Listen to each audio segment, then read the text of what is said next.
Becky, a simple and unassuming woman, walked into an upscale jewelry store just days before her birthday. Wearing a plain blue top and jeans, she didn't stand out in the sea of luxury that surrounded her. The store, filled with marble floors, gilded accents, and chandeliers, exuded wealth and prestige. She was there to gift herself something special, something that shimmered, a watch that would mark her personal milestone. However, as soon as she entered, she was met with indifference from the staff. Despite her presence, no one paid her much attention. Minutes passed before a salesman, finally noticing her, approached, but his attitude was less than welcoming. With a scornful smirk, he asked, "What can I do for you?" His tone was laced with condescension, and Becky felt the weight of being judged at first glance. She opened her mouth to respond, but before she could say a word, he turned away, distracted by a more promising customer, leaving her in a sea of quiet rejection.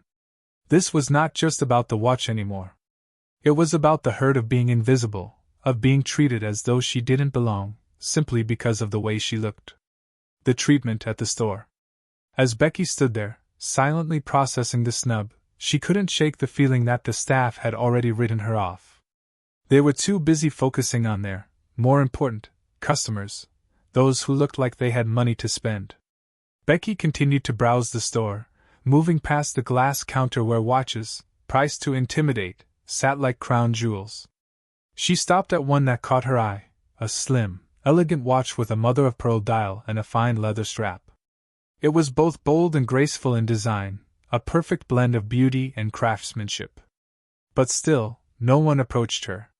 The staff occasionally glanced in her direction, but their looks weren't out of curiosity or interest. They were dismissive, the kind of glance one gives to a window shopper, someone they assumed wouldn't be making a purchase. She walked slowly, her steps soft and unhurried, through the store. Past displays of gold-plated bracelets, limited edition timepieces, and velvet-lined drawers, each one more dazzling than the last. Becky's presence was quieter than the low instrumental music that hummed in the background, but she didn't mind. She didn't need to be loud to be noticed. In fact, she preferred it that way. Her life had taught her that real power doesn't need to shout. It speaks through actions, through silence, through presence. Yet here she was, standing in a space that should have been a sanctuary for people who appreciated the finer things, but instead, she felt invisible. Backstory? What the staff didn't know was that Becky was no ordinary customer. She wasn't just a woman passing through the store. She was a quiet millionaire who had carefully built her wealth through years of dedication and hard work. Becky's business ventures spanned real estate, tech, and imports, but she had always remained under the radar, keeping a low profile. She valued humility, simplicity, and quiet strength, and had never felt the need to show off her success. She didn't wear flashy clothes or drive expensive cars to make a statement. Becky preferred to live modestly, believing that real power doesn't come from what's visible on the surface. It comes from within, from the ability to move through the world without seeking approval or recognition. Growing up, Becky learned that the most important thing was not what others thought of you, but how you saw yourself. Her father, a man of few words, often said, "If people judge you by what you wear, let them. You'll know exactly who they are." Those words stuck with her, becoming a guiding principle in her life. And so, as Becky stood there, ignored and dismissed by the staff, she wasn't angry. She was merely reminded of what she had known all along, that people who judge based on appearances often miss the true value of a person. But this time, Becky wasn't going to let the moment pass quietly. She would make her presence known, not through confrontation, but through a more powerful act. The decision to take action. As Becky walked out of the store, the feeling of being overlooked lingered. The dismissal she had felt wasn't just about the watch, it was the sting of being invisible, of not being seen for who she truly was. For a moment, she considered how many times in her life she had been overlooked, not just in stores like this, but in meetings, at restaurants, and in other places where judgment arrived quicker than understanding. Yet, instead of allowing this moment to be a painful one, she found herself thinking about how it reflected the world she had worked so hard to build. She wasn't angry. In fact, she felt something closer to gratitude. Life had taught her that the world often judges based on what's visible: the car you drive, the clothes you wear, the accessories you carry. But it also taught her that these judgments rarely reflected the true worth of a person. Becky had spent years building her business in silence, letting the spotlight shine on others while she focused on numbers and results. Her wealth, like her power, was quiet and understated. As she walked down the street, her reflection in the store windows mirrored the simplicity of her life, calm, steady, and humble. But she knew that this wasn't just a lesson in being overlooked. It was a lesson in taking control of her own narrative. In that moment, Becky made a decision. She wasn't going to walk away and forget what had happened. No, she would take this experience and use it to create something better. Something that would be more than just about luxury. It would be about people being valued for who they were, not for what they wore or what they owned. And that wasn't going to happen by just walking away. Becky had a bigger plan in mind. Becky's response. That evening, as Becky sat in the comfort of her minimalist apartment, she reflected on the events of the day. The jewelry store incident wasn't something she could easily let go. It had stirred something deep within her, something that said it was time to take action, not out of anger or frustration, but to reshape the narrative. Becky knew she could walk away, but she didn't want to. The experience had revealed a deeper truth to her. There were spaces where people were seen only for what they wore or what they owned, and this was one of them. She couldn't change the past, but she could shape the future, and that was exactly what she planned to do. She sat at her desk and opened her laptop, navigating to her investment dashboard. She made 2 quick calls, one to her lawyer and one to a property management firm. The building that housed the jewelry store had been listed for sale several months ago, but she hadn't acted on it then. Now, however, she was ready to act. This wasn't about revenge. It was about restoring balance, creating a space where people could be seen for who they were, not for how much they spent. The deal was swift. The papers were signed, and the ownership of the building was transferred. The jewelry store, along with its glitzy and exclusive atmosphere, would now be hers. Becky wasn't just buying a building, she was buying an opportunity to build something different, something that reflected her values of humility, respect, and inclusivity. She wasn't doing this to prove a point to anyone. She was doing it because she believed that spaces like this could be transformed. Becky's plan wasn't about humiliating the staff, it was about accountability. The next day, Becky's return. The next morning, Becky's return to the jewelry store was nothing like her previous visit. As she drove through the city, her royal blue Bugatti cruised down the street, catching the attention of passers-by. The sound of its powerful engine reverberated through the buildings, signaling that something was about to change. The car came to a smooth stop right in front of the store. Becky stepped out with quiet confidence, her stiletto heels tapping softly on the pavement. She wore a sleek black dress that hugged her figure just enough to show elegance without demanding attention. Her hair was styled perfectly, and on her wrist she wore a single watch, one that embodied quiet sophistication, not flashy indulgence. Inside the store, a few of the sales staff noticed her arrival first. Their eyes widened as they whispered to each other, unsure of what they were seeing. The woman from earlier, the one they had so easily dismissed, had returned, but now there was something undeniably different about her. Her demeanor, her poise, her presence all exuded a quiet authority, and it was clear that she wasn't just another customer. The store manager, Mr. Clark, was already halfway to the front entrance when Becky walked in, followed by a suited man carrying a black leather folder. The staff stared as Becky crossed the threshold, and the atmosphere in the room shifted. Conversations paused, and the soft background music continued, but no one really heard it anymore. Becky had entered, and everything seemed to slow down. As Mr. Clark stepped forward, trying to maintain his composure, he greeted Becky with a forced smile. "Good morning, ma'am," he said, his voice uncertain.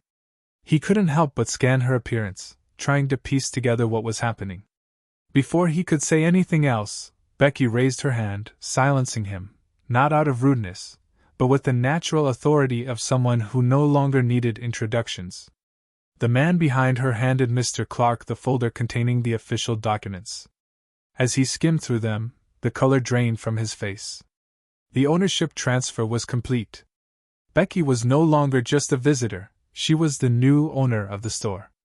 "I'm your new boss," Becky said, her voice calm but unwavering, like velvet wrapped around steel. The power of quiet confidence. The store fell into a stunned silence as Becky revealed the truth. She was the new owner. There was no boastfulness in her voice, no trace of gloating. It was simply a fact, delivered with quiet confidence. The weight of her words hung in the air, and the staff, who had once ignored her, now looked at her with wide eyes, realizing who they had so easily dismissed. Becky stood calmly in the center of the room, watching the realization spread across the faces of the staff members. Some seemed shocked, others were visibly uncomfortable, but none of them could deny what was happening. The same woman who had been overlooked and dismissed just days before now owned the store, and her presence in the space felt more powerful than any amount of wealth or status. She wasn't here to exact revenge. There was no anger or bitterness in her gaze, just a quiet understanding that this moment was about accountability, not humiliation. Becky's purpose was not to make anyone feel small, but to create a new atmosphere where everyone was seen and valued for who they were, not for their appearance or their wealth. As Becky moved through the store, her gaze steady, she noticed the subtle shifts in the behavior of the staff. There was no longer the pretense or judgment that had marked her previous visit. Instead, they were starting to understand that things were different now. The way she carried herself, graceful, composed, and unhurried, made it clear that true power lies not in the external display of wealth, but in the quiet strength that comes from within. She walked past the counters, allowing her presence to be felt, but without demanding attention. The staff quietly observed her as she made her way to the displays, where they had once treated her as invisible. They now saw her as someone who commanded respect, not through force, but through her unshakable confidence and her unwavering sense of self. Changes at the store. The transformation of the store began immediately after Becky's arrival. It wasn't just about the ownership change, it was about a shift in culture, values, and atmosphere. Becky didn't want to embarrass anyone or make a spectacle of the staff. She wasn't there for revenge, she was there to rebuild, to create a space where people were valued for who they were, not what they wore or how much money they spent. The first step in this change was to rebrand the store. Becky wanted it to be a place where everyone, from the humblest customer to the wealthiest, felt welcomed and respected. She knew that luxury wasn't just about high-end products and expensive prices. It was about creating an experience where people felt seen and appreciated for their true worth. Becky didn't hire based on appearances or pedigrees. Instead, she carefully selected a team of individuals who embodied the values she believed in: humility, kindness, and respect for others. She hired people who could engage with customers without judgment, who could listen without assumption, and who could see the human story behind every purchase. Under her leadership, the store's atmosphere changed. The cold, impersonal environment that once made customers feel like they didn't belong was replaced by one that was warm, inviting, and genuine. The store now had a new mission: to offer luxury with heart, to provide an experience that valued people beyond their appearance or their wallets. Becky walked through the store, watching as her new team worked with care and professionalism. They weren't just focused on making a sale, they were focused on creating meaningful connections with customers. The store was no longer a place of elitism or exclusion. It was a space where everyone felt seen and valued, no matter who they were or what they wore. As the store began to attract a different kind of clientele, Becky could sense the shift. There was an energy in the air that hadn't been there before, an energy of genuine respect, inclusion, and authenticity. She could feel the pride in her staff as they worked together to bring this new vision to life, and in the customers who walked through the door, sensing that something was different, something more meaningful. The changes at the store were just beginning, but Becky could already see that her quiet decision to take control had started to create a ripple effect, one that would transform not just the business, but the lives of those who interacted with it. Grand reopening. Becky's vision for the store began to come to life in a way that was both subtle and powerful. Instead of a grand, flashy reopening that would draw attention with press releases and influencers, Becky chose a more understated approach. She believed that the people who were meant to find her store would come not because of a big spectacle, but because they trusted what it stood for. The grand reopening was scheduled quietly, and when the day arrived, it was marked by a soft elegance. The store was closed for a week as it underwent its transformation. The new branding, the warm atmosphere, and the sense of genuine hospitality were now visible to all who entered. As the store reopened, the velvet curtains were drawn back, revealing the newly designed interior, a space that felt welcoming, human, and real. The lighting was softer, the displays more thoughtful, and the entire environment was designed to make people feel comfortable, no matter their background or status. There was no longer a sense of intimidation or exclusivity. Instead, there was a sense of belonging. Customers who had heard of the reopening quietly entered, some with curiosity, some with intention. But all of them were greeted with a warmth that had been missing before. The staff, chosen carefully for their empathy and professionalism, engaged with each person as a fellow human being, not as a potential sale. The atmosphere was filled with conversations, laughter, and admiration for the beautiful pieces, but more importantly, for the respect shown to each individual who walked through the door. Becky didn't need to advertise the store's new values. She let the experience speak for itself. As people moved through the space, they could feel the difference. They could feel that the store had become something more than just a luxury boutique. It was now a place that honored the true value of its customers. It was a place where people felt seen, heard, and appreciated for who they were, not what they could buy. In this new environment, luxury wasn't just about expensive items. It was about the experience of being respected and valued, of knowing that no one was judged by the label on their clothes or the price of their purchases. Becky had created a space where elegance and humanity coexisted, and that made all the difference. The legacy of quiet strength. As the store began to flourish under Becky's new leadership, she watched the transformation unfold before her. The customers who entered the store were different now, more relaxed, more willing to engage, and more appreciative of the space they were in. It wasn't just the merchandise that caught their attention, but the feeling that radiated from the store itself, a sense of inclusion, respect, and authenticity that had been absent before. Becky's influence on the store wasn't just about changing its appearance or rebranding. It was about altering the very culture of the space, making it a place where people felt truly seen, regardless of their outward appearance. She watched as her team, chosen for their compassion and empathy, worked seamlessly with customers, always attentive, never judgmental. They treated each person who walked through the door with the same level of respect, whether they were there to buy a luxury item or simply to admire the craftsmanship on display. The quiet strength that Becky had always carried with her was now embedded in every corner of the store. She didn't need to prove her worth to anyone. Her actions spoke volumes. She had taken control not to prove a point, but to create something meaningful. The store was now a reflection of her values: humility, kindness, and the belief that true elegance isn't about the things you own, but about how you treat others. As Becky sat back and observed her store, now a thriving, welcoming space, she felt a deep sense of satisfaction. This wasn't just about the success of a business.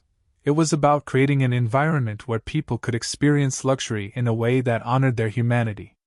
It was a legacy that she had built with quiet strength, never needing to boast or seek validation, but instead letting her vision and her actions create change. Becky smiled to herself, knowing that she had turned a moment of rejection into something beautiful, a space where people could be valued for who they were, and not for the labels they wore. The store was thriving, and so was she, not because of what she had, but because of what she had chosen to create for others. Conclusion. Becky's quiet return to the jewelry store was not just about personal victory, it was about creating lasting change. She could have walked away after the dismissal, but instead, she chose to reclaim her narrative in the most powerful way possible, not with anger, but with grace. By purchasing the store, she transformed not just a business, but an entire culture. Her decision wasn't about revenge. It wasn't about proving anyone wrong. It was about showing the world that true strength lies in kindness, humility, and the courage to do what's right, even when no one is looking. Becky didn't need to scream her worth. She quietly demonstrated it through her actions, creating a space where others could feel valued and seen, regardless of their appearance or social standing. As the store reopened under her leadership, the staff and customers alike began to experience the impact of Becky's vision. It was a place where luxury met humanity, and where elegance was defined not by glittering displays but by the warmth and respect shown to everyone who entered. In the end, Becky had not only changed the store but had redefined what luxury could mean. She had proved that real power doesn't come from flaunting wealth. It comes from the ability to uplift others and create a space where everyone, regardless of their background, can feel valued. Becky's legacy wasn't built on material things. It was built on the quiet strength of her character, her ability to lead with kindness, and her unshakable belief in the worth of every individual. And that, she knew, was the true measure of success. Epilogue: The Ripple Effect. As time passed, Becky's store became known not just for its exquisite collection of luxury items, but for its inclusive atmosphere and the genuine warmth of its staff. Customers began to share their stories about how they felt seen and respected in a way they never had before, even in the most exclusive of boutiques. Becky's values of humility, kindness, and respect had become the foundation on which the store stood, and that was something that could not be bought or imitated. The ripple effect of Becky's actions extended far beyond the walls of the store. Her decision to take control and create change inspired others in the business world to rethink what it meant to lead. Success wasn't always about profits, and luxury wasn't just about material wealth. True leadership, Becky proved, was about creating spaces where people felt empowered, regardless of their background or appearance. Word of Becky's quiet strength spread, and soon, other businesses began to follow her example. They understood that the key to sustainable success was rooted in authenticity, respect, and the ability to see people for who they truly were, not just what they could contribute financially. As for Becky, she continued to run the store with the same grace and humility she had always embraced. She had never needed the spotlight, but as the store's transformation became a symbol of change, it was clear that her quiet revolution had made an indelible mark on the world.